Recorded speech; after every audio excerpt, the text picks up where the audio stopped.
ସେଦିନ ଆପଣ ପାଣି ଦେଖିଥିଲେ ଆଉ ଆଜି ପାଣି ଦେଖିବେ।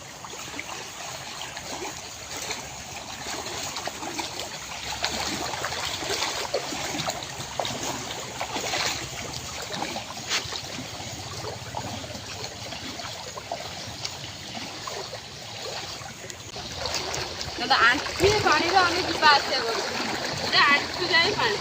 ଲୋକମାନେ ଏଇଥିରେ ବି ଯିବା ଆସିବା କରୁଛନ୍ତି।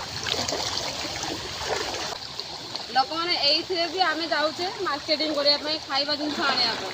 ଏତିକି ପାଣିରେ ଛୋଟ ଛୁଆ କତରୁ ସ୍କୁଲ କତରୁ ଆରମ୍ଭ କରିକି ବିଦ୍ୟାଳୟରେ ସବୁଆଡ଼ିକି ଯାଉଛନ୍ତି ଏତିକି ପାଣିରେ।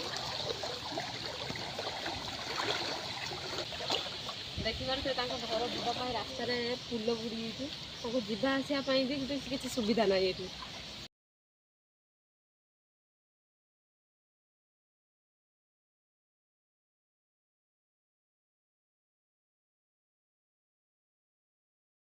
ମନ୍ଦିରକି ବି ଯେଉଁମାନେ ପୂଜା କରିବା ପାଇଁ ଆସୁଛନ୍ତି ତାଙ୍କ ମନ୍ଦିର ବି ବୁଡ଼ି ଯାଇଛି। ମନ୍ଦିରରେ ପୁରା ଅଧେ ପାଣି ହେଇସାରିଲାଣି, ଆଉ ଟିକେ ପରେ ବୁଡ଼ିଯିବ।